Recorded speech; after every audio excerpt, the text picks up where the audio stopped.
What's up, guys? It's Crash, and they released the massive list of changes and fixes, and the patch notes are they're incredibly large, and we're gonna go ahead and take a look at those today. Do as we do on this channel, try to get through them efficiently. I skimmed through them and tried to highlight the high points. You guys let me know in the comments if I missed anything. Also let me know what you think. And I think I'm gonna do this just a little bit different because this is an incredible amount of changes. I just kind of want to get my thoughts on it at the beginning in case you guys don't make it to the end of the video, but we'll get right into it here shortly. But overall, I think this is great. There are a lot of really good changes in it, and I still think we need to remember where we're at, though. This is a game that released needing these 400 fixes, which is still unacceptable in my opinion. But you know, us being upset and yelling at devs on Twitter and stuff isn't going to fix the game. This kind of stuff does fix the game. So in the crappy situation that we're put in with the release of this game, this is kind of best case scenario. This is a very positive update. However, it should still be noted, in my opinion, that we are 6 months almost into a game that's supposed to be a live service game with zero new content, and we're still fixing, as you guys are getting ready to see, some incredibly basic parts of the game.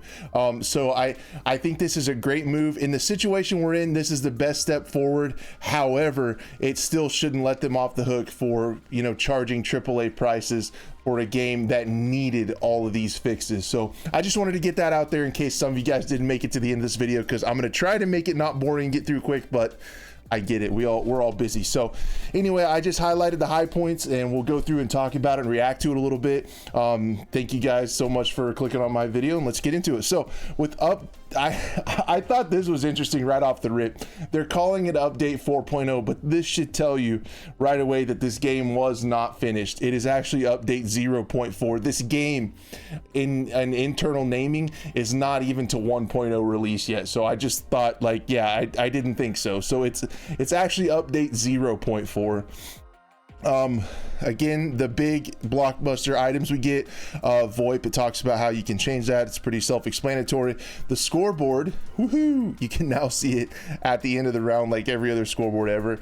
And then weapon attachments we'll get to a little bit at the end, but they basically reworked weapon attachments and made them actually do something, hopefully, and they're a little bit more clear on what they do in regards to your guns. So we're just gonna go through and look at some of these. There's a ton of them, guys. I'll try to get through the high points, but yeah, I just went through it, and as you can see, highlighted some of the ones.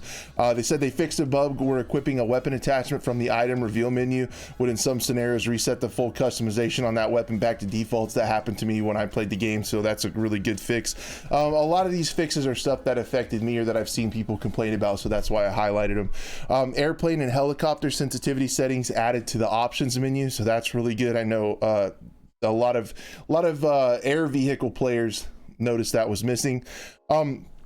This I thought was interesting. So they changed the XP for different things you do in game and ribbons. They increased for a lot of good things, a lot of teamwork and stuff like that.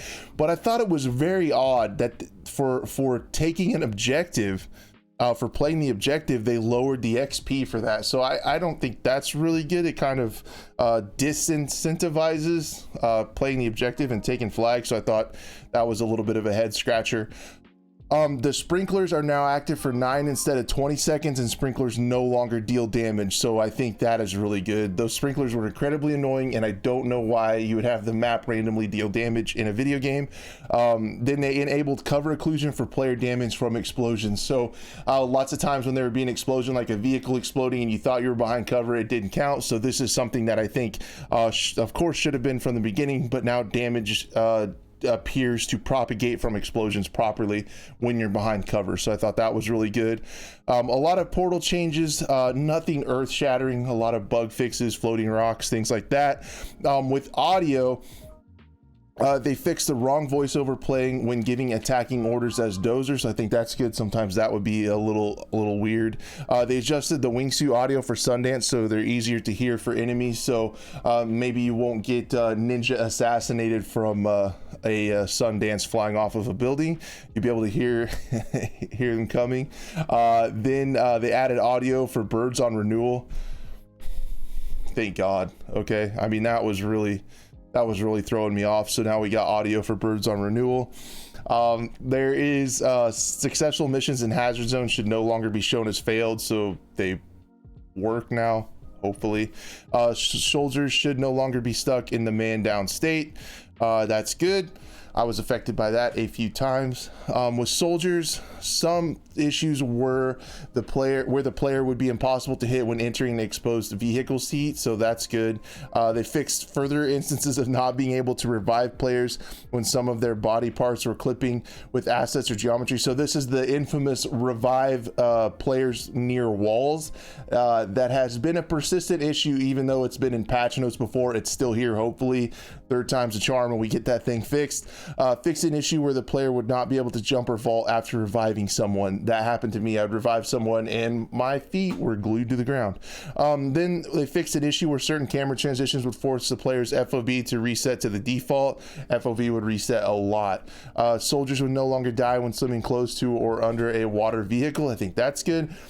Fixed an issue where reload animations would play incorrectly. Now I'm hoping this is the fix to the revolver. As you guys know, there's a bug with the revolver that it reloads all 6 in the cylinder, but it only shows 5, and then you have to reload that one chamber. So it's like it's a little bit scuffed.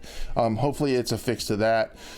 Then we have Irish changes. These are the specialist changes. Made all vehicle types able to smash through Irish's deployable cover. I think that's good and makes sense. That's a reasonable balance change. Dozer now becomes vulnerable for a short time when the SOB-8 ballistic shield is hit by heavy fire, such as from tanks. So Dozer won't be able to take on tanks as easily, which I think makes a lot of sense. Performing a takedown on Dozer with an active shield will now play the correct animation. Shout out, that's great. Resolve bugs related to using cyber warfare suit. This is on Rao. Ability without an active target. I remember playing as Rao. I thought he would be really good. I'm an infantry player that sometimes likes to take on vehicles and kind of do the David versus Goliath thing and try to take out vehicles. And I thought Rao would be really good, but it was so buggy and hard to lock on with his suit that I had a hard time. So maybe I'll be able to give that another try if I launch the game again. Pike, players damaged by Pike are now spotted for everyone, so it's a little bit of a buff. They changed the traits out on a couple of these players. Then the OVP recon drone can now descend with the crouch toggle buttons. That'll feel a lot better than having its own keybind. It'll fly like, you know, other vehicles. Boris is still the same. I know a lot of people are frustrated with Boris, me included. They really didn't change or balance Boris at all. I think that's a little bit of a negative in this patch. I think Boris, something should be done with the turrets. I think they should take a little bit less damage to take out, or maybe their lock-on radius should be a little bit smaller or something like that. It's not a pleasant gameplay mechanic when there's just a bunch of Boris turrets everywhere. Sundance has significant changes where their anti-armor grades now filter by angle and distance in a more accurate way. They have the same priority for air and ground vehicles, so I think they're trying to make the anti-armor grenades a little bit better, and all of their grenades work just a little bit better. Pretty minor changes to the others. With the HUD, they added hints for reload. Low ammo and no ammo will now blink a few seconds and then fade out, which I think is great because it was a giant yellow banner in the middle of your screen and would not go away. I mean, it's like I'm low on ammo, but I'm not out of it yet. I still need to be able to see what I'm doing. Switching weapons in these states will restart this animation.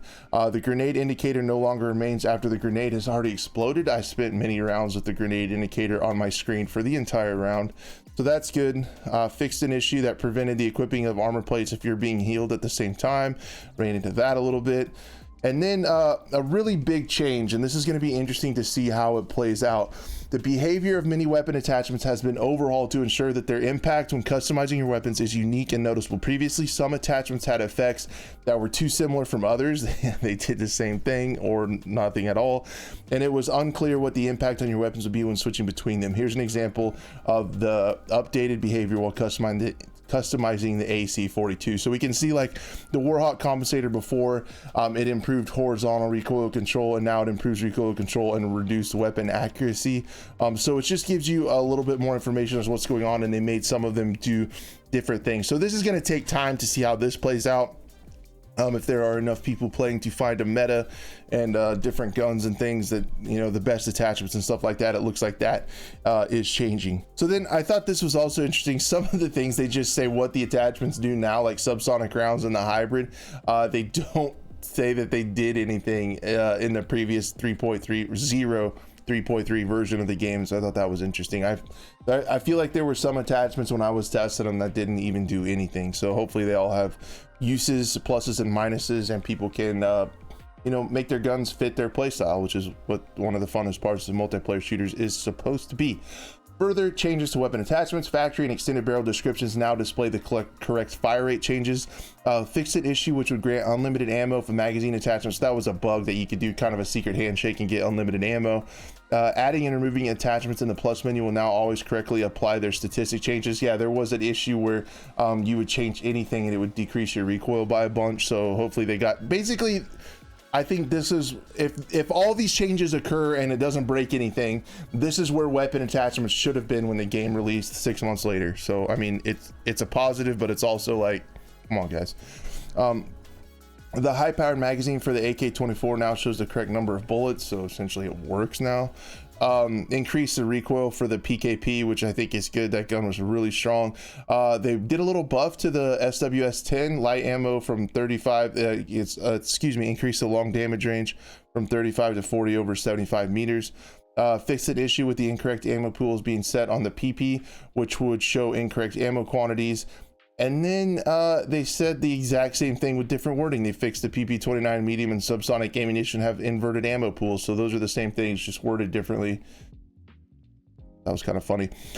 Fixed an issue where weapons would have inconsistent dispersion or recoil. Now this is interesting. I don't know if this is across the board or if like recoil is going to be more predictable and there's going to be less spread. I would love to see that, but this was going to be interesting to see how this plays out and how the weapons feel. Reloading while ADS will no longer reset the camera zoom. So that's definitely good. As far as vehicles, as outlined in a recent core feedback, we're adjusting the number of active vehicles across the map. So essentially they're just talking about how they're lowering the number of vehicles. We talked about that before in the core feedback. Players can now ping while driving vehicles in third-person view. I thought that was significant. Entering and re-entering a tank will no longer result in a misaligned camera. And it's no longer possible. This one just made me laugh. I just highlighted this one because it was funny. It's no longer possible to shoot yourself for a short period of time when entering a vehicle. Good to know. Good to know. That was a big problem for me. Yeah, I think we're getting to the end. Tweak the boost of the hovercraft. Yeah, so the hovercraft will no longer be able to go up walls. I know there's some mixed feelings. Some people thought it was funny and fun and added to the sandbox feel of the game, and others thought it was ridiculous. I'm impartial. It doesn't make much difference to me, but yeah, I can definitely see how the community is a little bit split on that one. Players are now able to shoot passengers within an M5C bolt more easily. I think that's good. And the missile launcher has been adjusted and now also damages tanks. So it's almost like a bolt buff to the bolt, which I don't know if that was needed, but there it is. It's weird that it's a transport vehicle and it's doing that stuff, but I guess they did move they are moving it over to an assault vehicle, so that makes sense now that I say it out loud. Yeah, that's pretty much it. And then at the bottom it says we will listen to community feedback and continue developing and evolving our live service and content. This isn't a live service, guys. This is fixing the game to where it should have maybe been at launch. I'm a little bit nervous about all these changes, as you guys know with DICE's history and Battlefield, that sometimes this can break a lot of other things. So we'll see if anything gets broken tomorrow. This update does go live tomorrow morning with no downtime. So once you download it, you can just hop back in and play. For those of you that are still playing, I'll definitely give it a try and see what it feels like, if the game feels any better. Some of the things missing from this is a lot of the aim issues with like mouse aim and aim assist and the input lag and the just the really bad performance on PC. It's really bad. Frame rates are just terrible. I don't see anything like that. So yeah, we'll see. I just wanted to highlight this and say this is not live service and this is not content. This is just fixing a game that is in 0.4, not 4.0. So anyway, definitely a step in the right direction. Let me know what you guys think in the comments. If there's anything important that I missed, definitely put it down below. Whatever you guys think of this. Is this going to get you to fire the game back up and give it a try? If you've made it this far, into the video. You're an absolute legend, and I really appreciate it. We'll see you on the next one.